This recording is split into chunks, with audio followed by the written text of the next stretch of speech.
Hello, Einar. Hey, sir.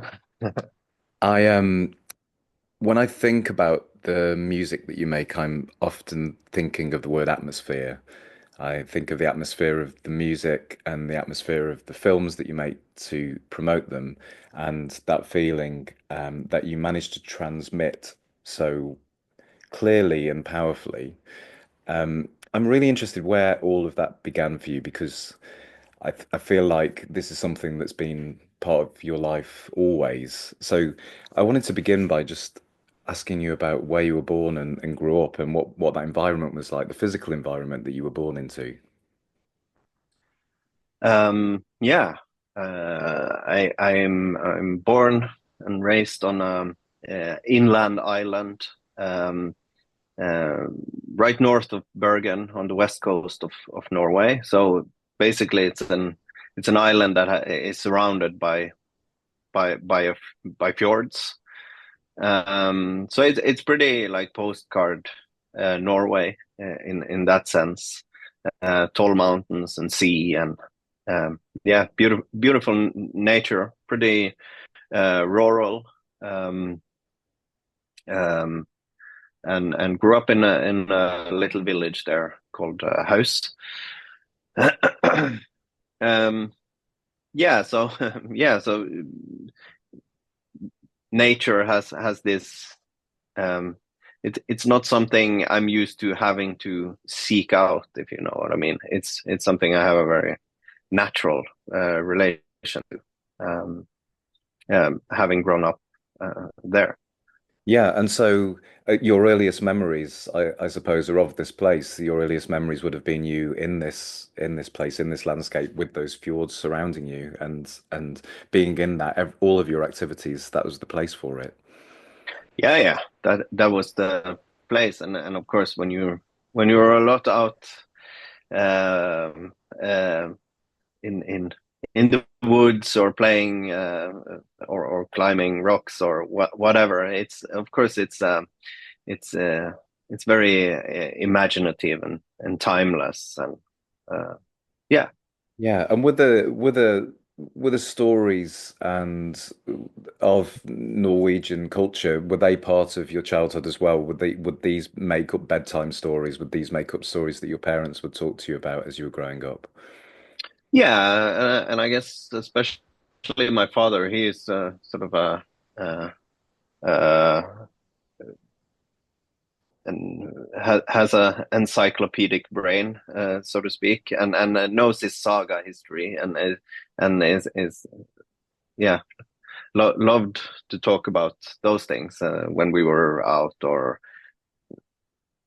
yeah on a Sunday trip or wherever. You would sort of get the story of what had happened here at some point in time, and of course it's something I enjoyed, and even though I didn't reflect much upon it then, but as I sort of found my own interest for these things in my teenage years, early teenage years, of course I those those stories were there, and that sense of place in time, or place and time, they were there. Mm. Um, so yeah, it has been a part, always been a part. Yeah, I found that I remember as a child in a very different landscape, but a similar way, and walking around these forests with stones and engravings and carvings, and Yeah, learning that those things also had a story that was known, and people could tell me that story, and then all of a sudden that place then meant something else. It meant two yeah. things. It meant my own relationship with it, but also I knew there was these other layers of story connected to it, and that felt like a very magical thing because the place embodied all of that. Yeah, yeah, yeah. Absolutely agree. And yeah, it just sparks your imagination especially as a child in such a powerful way. Yeah. And so, like you said, as a teenager, then you're becoming more interested in these things in your own way, an independent way, and discovering things that way. Was music always a part of your life, or was music something that you started to discover more as a teenager? No, that was that was always there. I know as a uh, I think my first memory of is when I'm 2 years old and I see someone playing drums on television, and I was totally obsessed. And I got like a toy drum kit for Yule or Christmas the year when I was 3, I think, and of course I smashed that in a couple of days, uh, and then.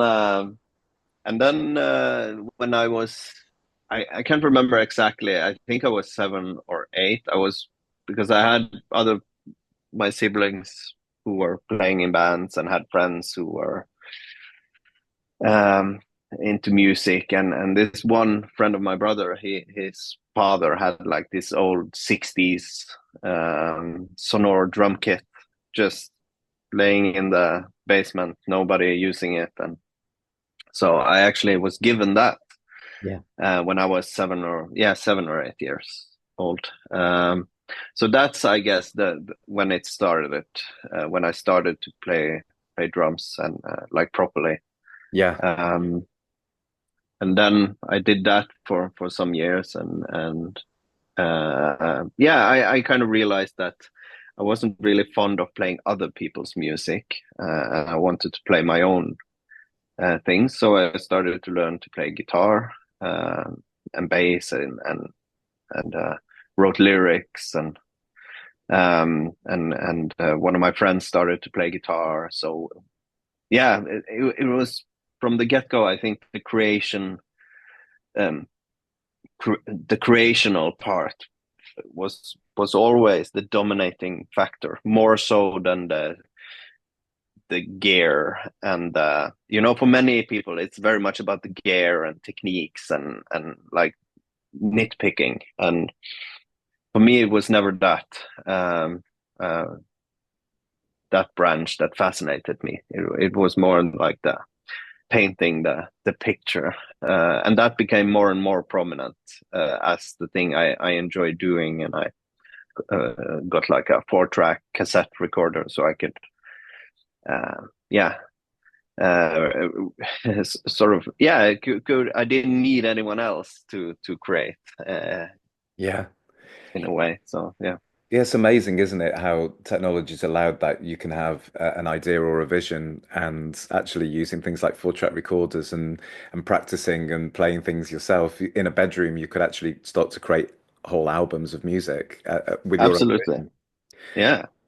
And were there other bands around or other musicians that you looked to as inspiration at that time? Were there people that you felt like were on a similar trip to you and actually inspiring what you were doing in any way musically? How were you defining your own vision in relation to other things? Who would there be at that time that you were thinking these people or that musician's got a really interesting sound that I feel some synergy with? Well, I don't know. It's of course growing up. It was I started out creating when I creating and playing rock and metal, and of course and um, and more extreme metal. Um, and Yeah, as I said, I had especially this one really good friend of mine, and we had a really good, like, he is also very creative in his way of playing. So it was a really good match Yeah, to like yeah we yeah, the musical communication was really good. So I think I learned a lot from that period, just like really early on playing yeah, with him. And of course he went a totally different direction and doesn't do music anymore even, which is a shame because I think the world missed out on a great talent.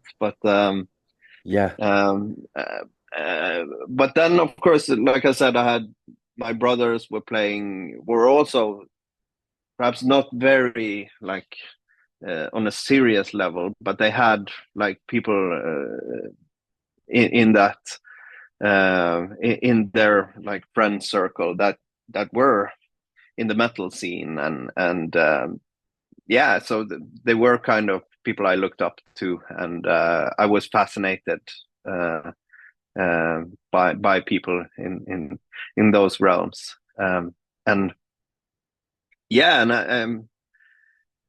um, and that I guess was part of taking me into that metal scene when I was very young. I was uh, uh, yeah, probably I think I just turned 14 when the first time I was uh, up in the rehearsal room of the Norwegian group Immortal doing like a uh, yeah, I was sort of auditioning for for a band that one of those guys were involved in. So which was a pretty um, a big deal for a 14-year-old kid. But yeah, I got the gig, so it was a good thing. But yeah, of course, I had people who were much older than me, sort of leading the way, I guess, in that sense. And Okay. um, yeah, I and guess, I was granted sort of pass at a very early age as well uh, into that scene. yeah. Um, so yeah, that I think that I learned a lot, not only like on a musical level, but also in terms of what it costs. The illusion that these things are for free, that that disappeared very quickly. Uh, the hard work, yeah, the price basically.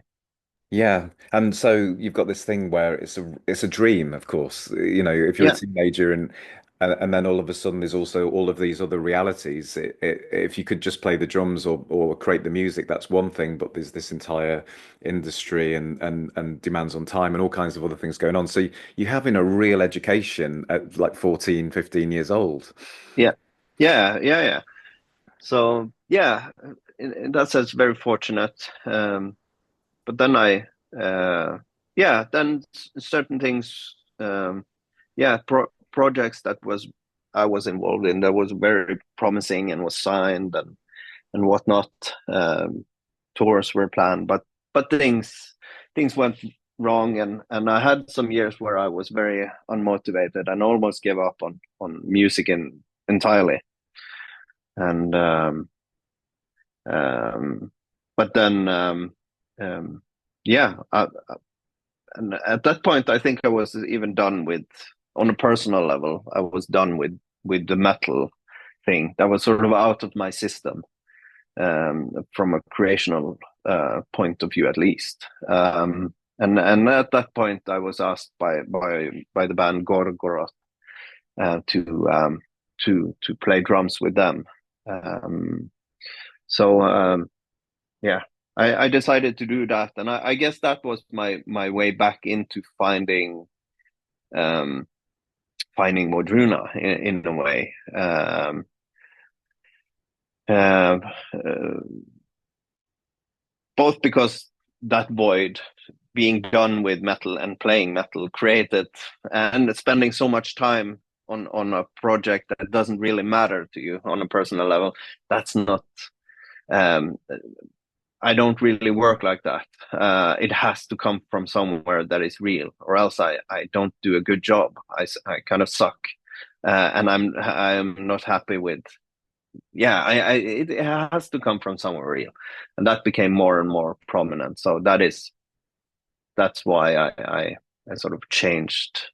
I went back into these ideas and visions that I had had at that point for 4 or 5 years, about what became Wardruna. It's something I had envisioned.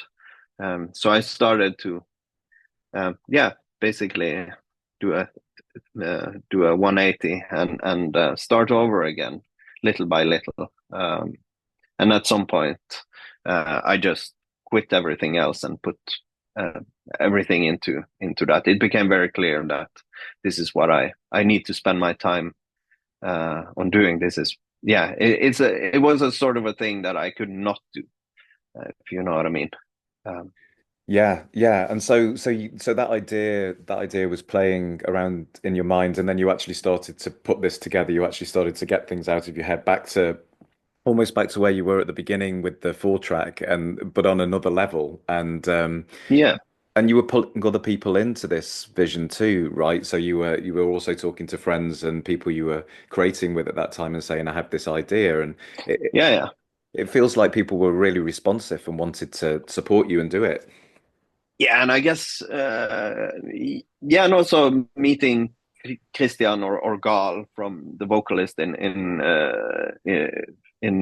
Gogros at the time. That was also played a part in that. He because we both share that passion and interest for history and tradition and these and especially those esoteric parts of the tradition.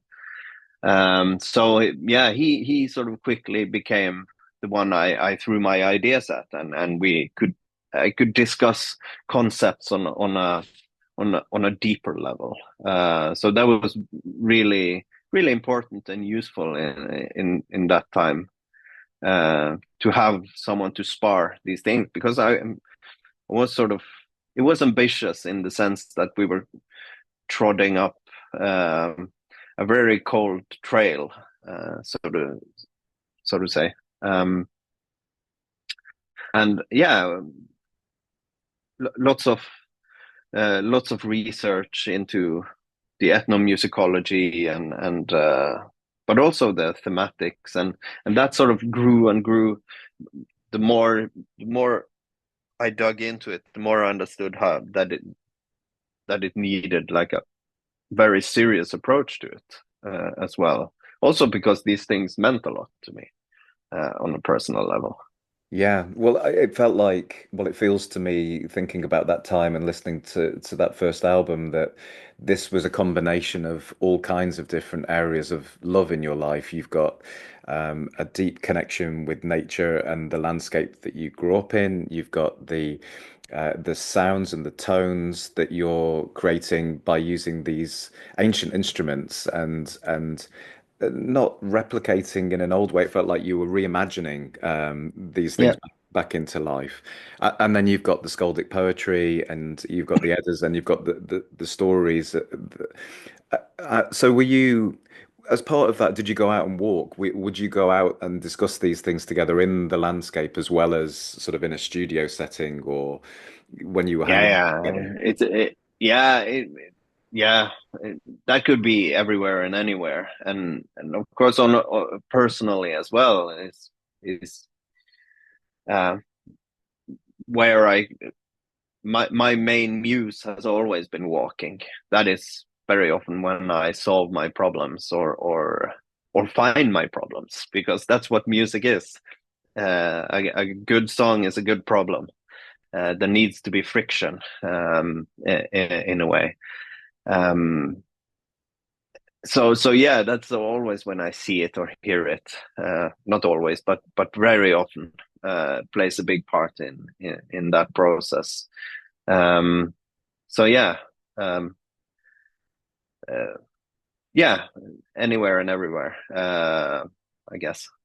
Yeah, so it doesn't sound like a very subtle thing. It sounds like it would take your entire life over as soon as you've got that and you've begun. Like you say, you found the thing that you wanted to do with your life. So this isn't just this is not a Monday to Friday, I'm at work now. No, It's no, everything. no, and of course I am. My wife is the most patient person on the planet and supportive person. And yeah, to be given that space was also a big part, of course, because it was very all consuming. It still it still is kind of um, yeah. It was this thing I just could not do it. It was the closest I could come to a calling, because I've always done it for me. I create music that I really have the urge to want to hear, and I love listening to my own music. I know that's for some weird reason people don't like to listen to their own. I don't understand that at all. Why are you creating music you don't want to listen to? Then you're doing it wrong. Yeah, I agree. It's a strange thing to feel like you need to make something because it doesn't exist anywhere else, and then not want to listen to the finished result. Yeah. It's beyond my understanding. Yeah, Uh, Truly, if it's the music I listen most to is my own, yeah, to be yeah, honest, and especially in that process where it's back and forth, and I love doing it. That's perhaps even the best part of creating it. yeah. Uh, Yeah, yeah. and you're at that stage again now. So there's a new album about to be released, and how was that? Was it different than recording the previous records? Where do you feel like you are at the moment, and what particular themes? Where did you begin this album in terms of themes? Was there something you had an idea for right at the very, very beginning? Um, yeah. The uh, the idea of doing Birna came to me towards the end of creating the last album. I think I sort of knew where I wanted to go the next time, but then I just put it aside, and I, of course, um, let it mature. Um, and then going back into that process is perhaps the most crucial one, because one thing is, yeah, I know this is where I need to go, but how do I say what is it exactly I want to say? What's its voice? How do I say it? That's so important because, as I said, it has to come from somewhere real, and from a real desire to say something, or else I'll just not say anything, or say something else.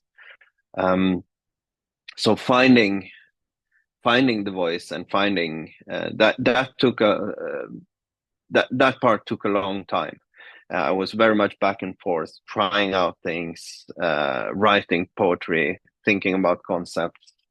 Um, yeah, yeah, exploring many branches of it, many possibilities, um, until it sort of crystallized very, and of course, um,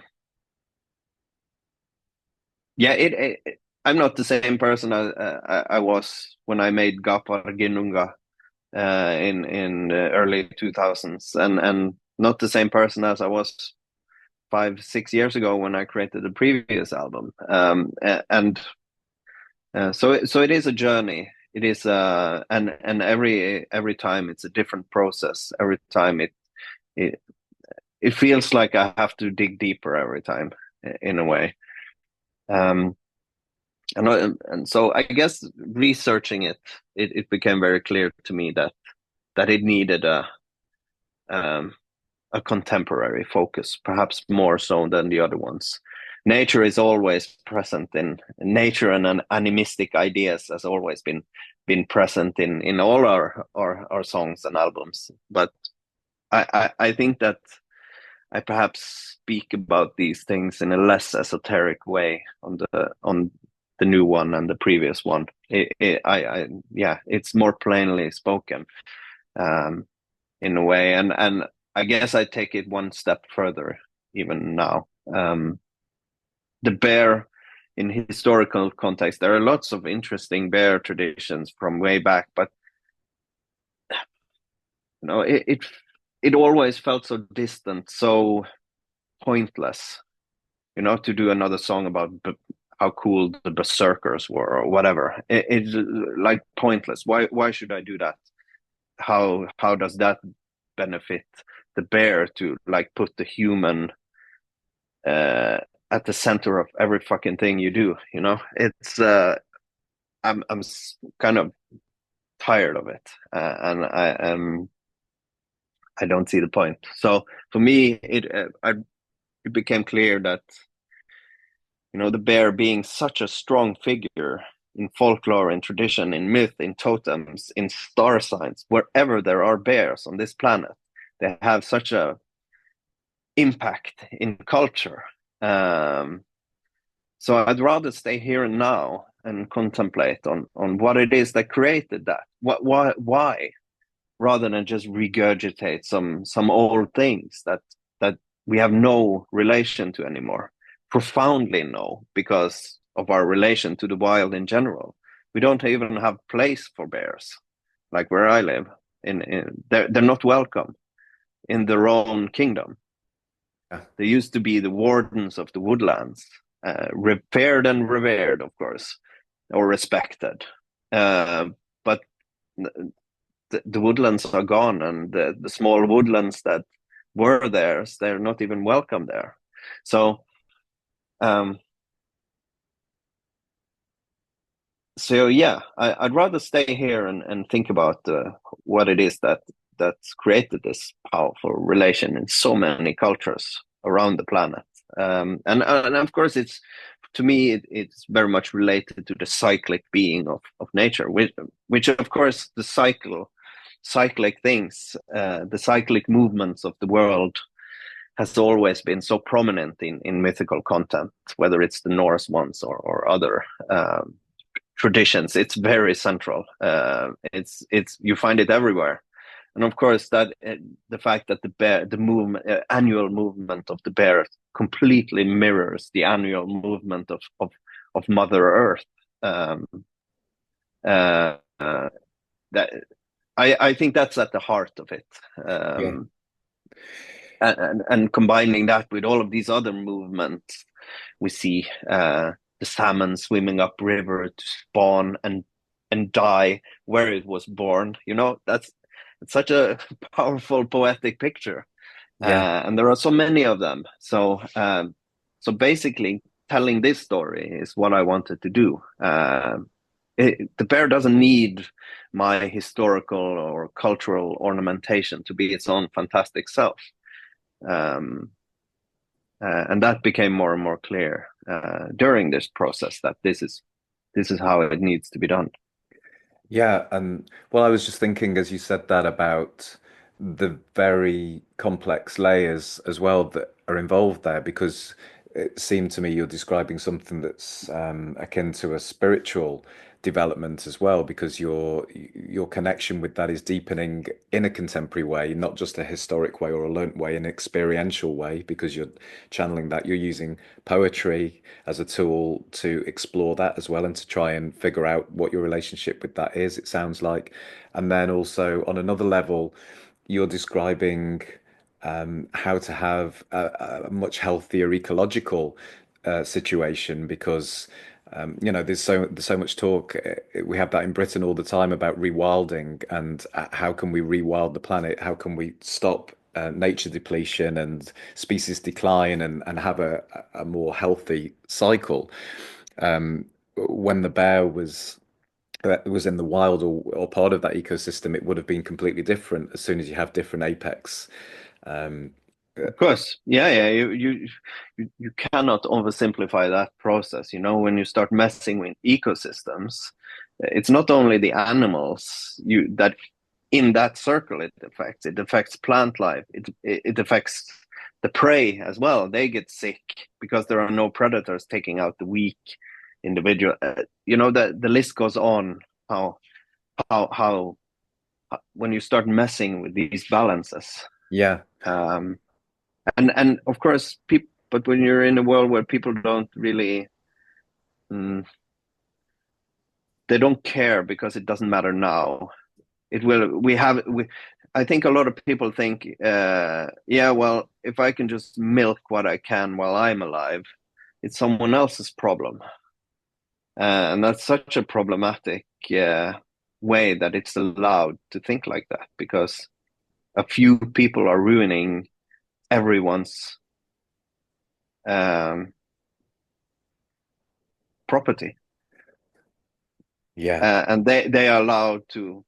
Few people are allowed to just exploit and destroy something that is everyone's property, our children and their children. So yeah, but yeah, I try to.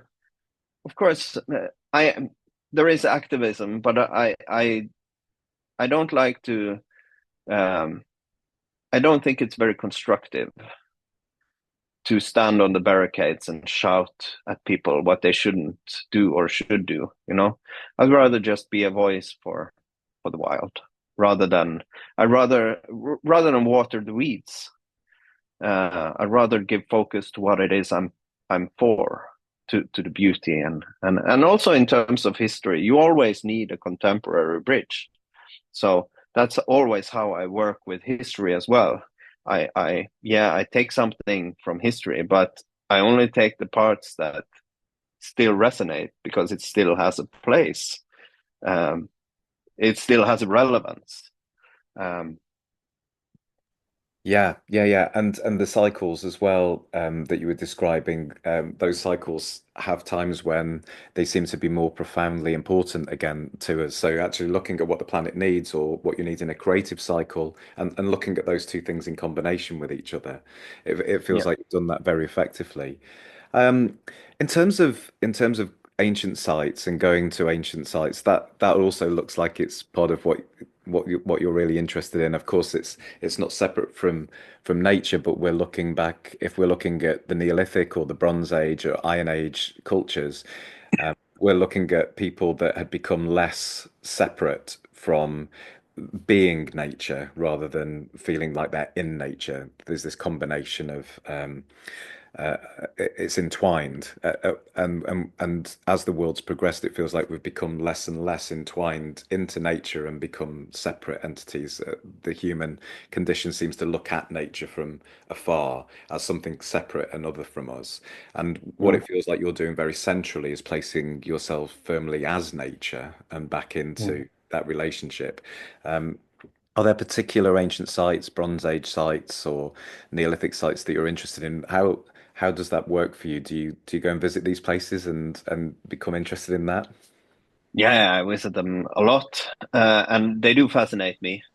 Um, uh, However, I have to say that these days, more and more, what fascinates me even more and moves me even more is to go places where I see no traces of humans at all, Yeah, whether it's Neolithic or or contemporary. To be completely honest, because that's also something that becomes more and more rare. Uh, but yeah, it does fascinate me. And of course, it takes us back to a time where our bonds to our surroundings were much closer.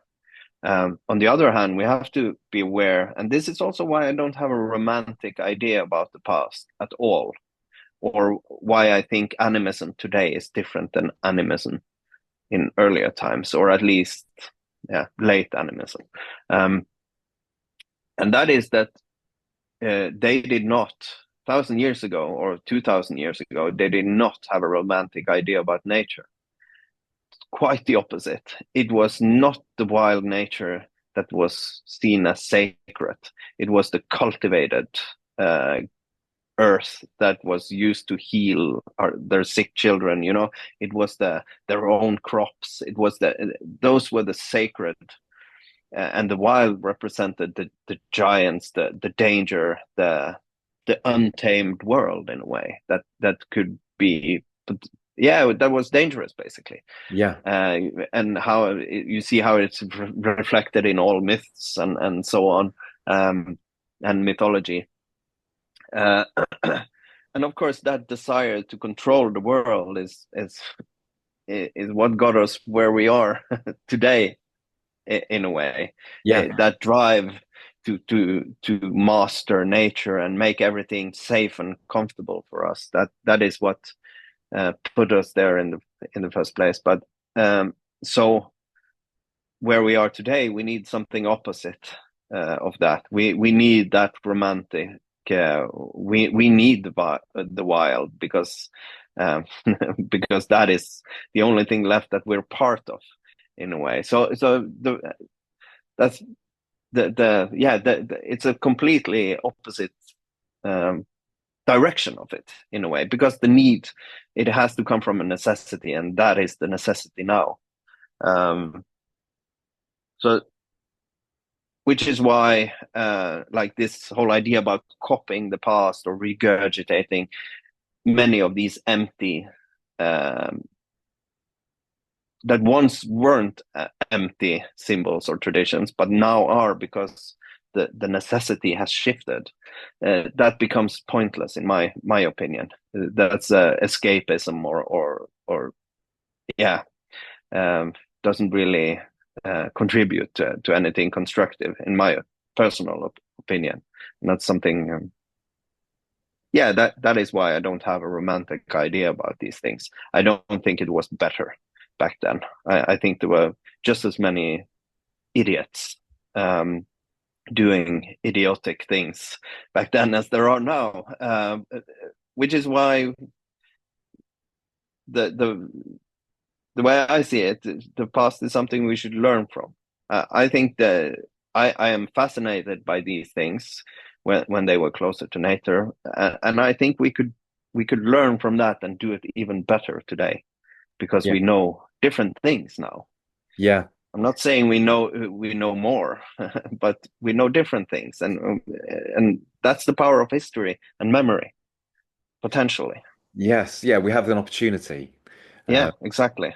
um, when it comes to creating the music, I know that looking at instruments that would have been used in ancient times or more historic times is something that you're really expert in and something that you've spent a lot of time on. Um, and I'm thinking about the natural world in relation to that as well, and how your approach is shifting in terms of what you use, because voice is so prevalent on this new album. It's become clearer and clearer and clearer as time has gone on that the voice is the main instrument probably. But you're Mm. using early instruments and you're creating new versions, I think, of instruments that could have existed a long time ago, and trying to find ways in which to play those instruments that need to be reimagined as well. I suppose it's hard to find someone that teaches you how to play a lot of those different instruments. You need to find your own way. So how does that process work? And actually, in relation to those instruments and your connection with wild places, have you found actually using the woods themselves or the stones themselves started to work into the sound as well? Yeah, playing on trees and branches and leaves and yes, stones, fire, stomping in grass. That's been part of the process from the very first album, like and recording in places of significance, etc. So that has always been a very central part of the creative concept. Um, and when it comes to instruments, uh, the instruments tell you a lot on how they were used. And then you, of course, have, when combining, one thing is the instruments themselves, what they tell you. Are they locked to a specific scale? Are they, there can be a number of things. Is it very limited what you can and cannot do on them? Um, and when you combine that with archaeological material, you combine that with literature material, both Nordic and non-Nordic material, you actually get a pretty clear picture of quite a lot of things, more than um, more than one would think, more than most people think, actually. And for me in this process, it's been always important. I live after this idea that you shouldn't try to climb into trees that don't have roots. So the idea is to always stand on solid ground, some somewhat solid ground before going into the creative process. That's how I want to approach, whether it's the themes or the musical parts. So I have, so even though it's not a point for me to recreate music from any specific time period, but I do want it to have a root. in some form or another, and then I do conscious decisions whether or not I break those rules or not.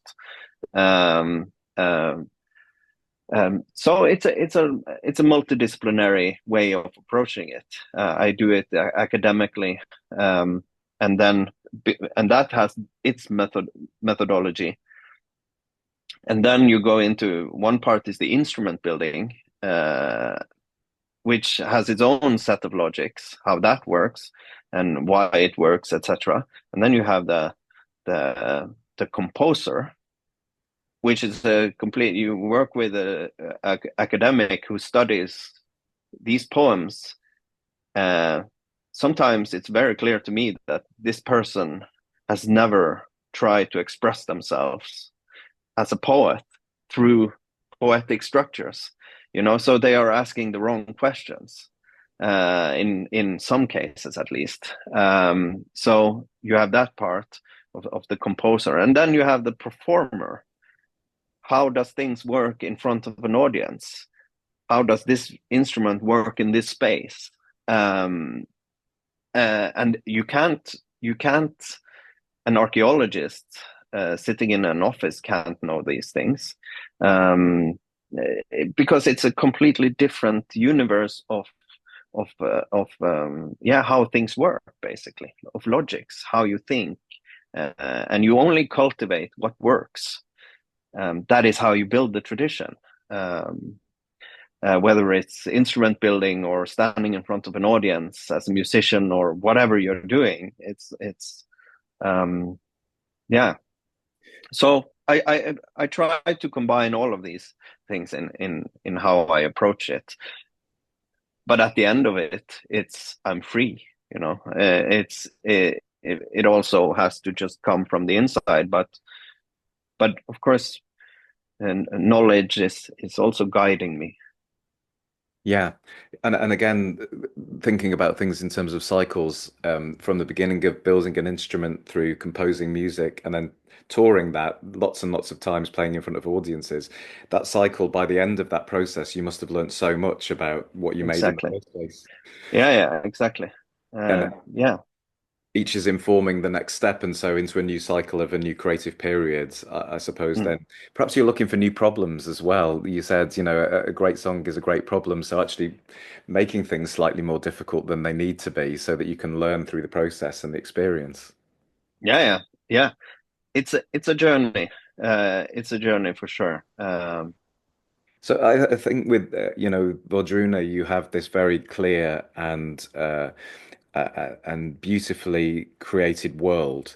But you work in other areas too, because you've composed for all kinds of other things as well. You've composed for games, for Assassin's Creed, and you've composed for television and film. I think that's really clever in a way, because actually having elements of those things that you're creating happen in these completely different mediums. I wonder what that will do in time. I wonder about somebody that might be playing that game and they're just thinking about the game or the characters, but actually there's this other influence in there somewhere they might not be aware of. Mm. When you're approaching those other things, is it very different? How are you focusing the way in which you work when you're making something for a game or for a television series? How does it differ? It differs. Yeah, every project has its own problems and solutions in a way, uh, and and of course yeah, it's a different format. You have to think differently. Also, in these cases, there are other people involved who have opinions that Mm. I also have to take into considerations. Like for Assassin's Creed, I was more strict in. It was very much supposed to be giving voice to the skaldic tradition, so that was always my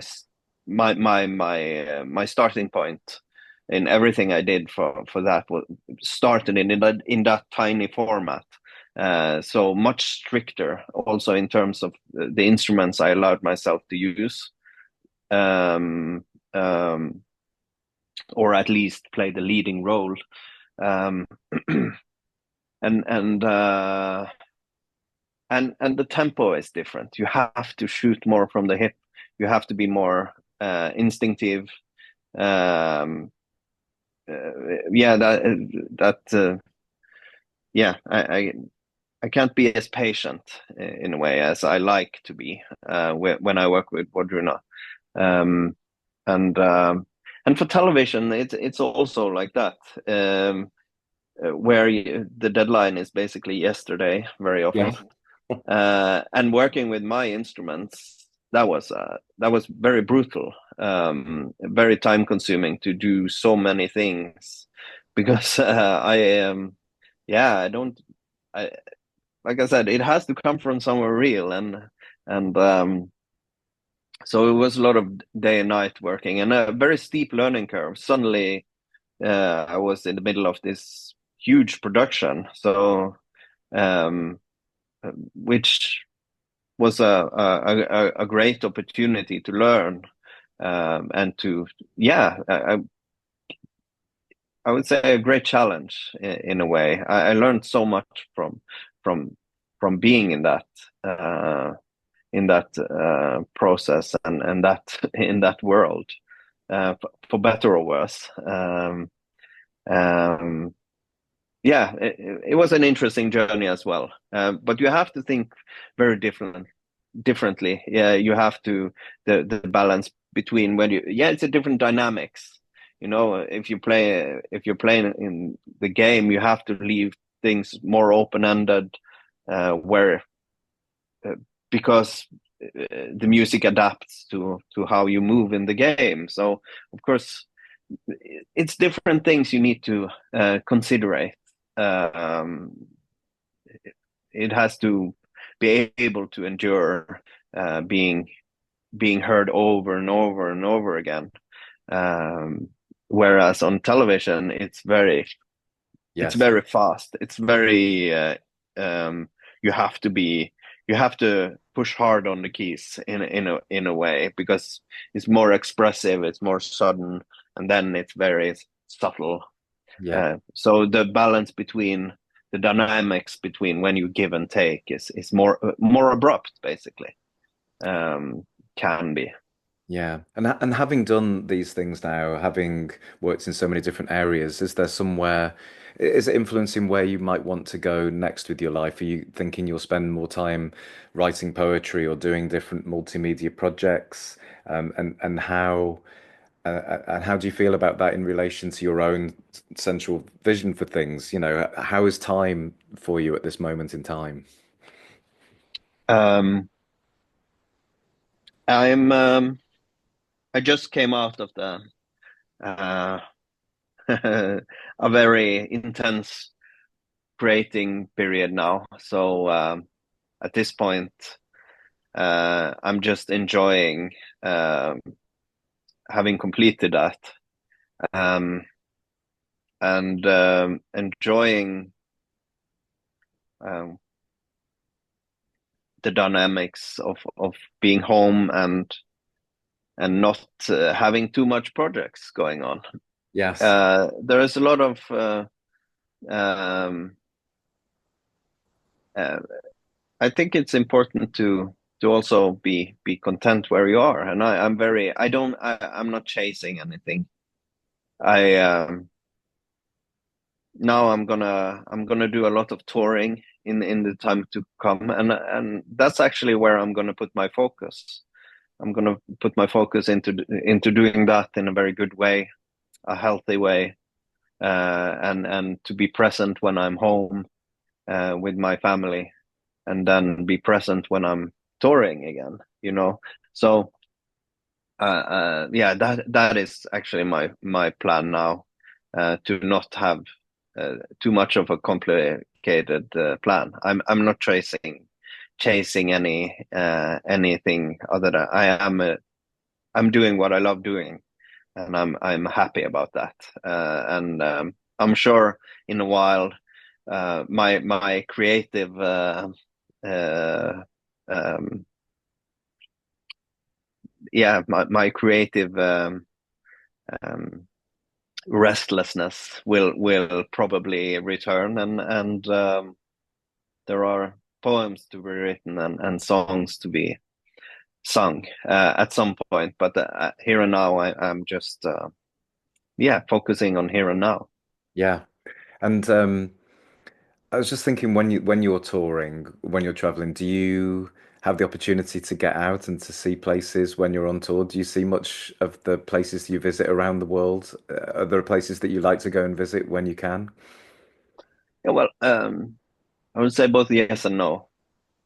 It totally depends because when I'm on tour, the only reason I'm on tour is for those 2 hours when I'm on stage. And if I need to shut up for a whole day to be able to do that in the best possible way, or if I need to walk, if I need to sleep as much as possible, I will. Yeah, I will do that. So yeah, it totally depends. Totally depends on where I'm at and how I'm at.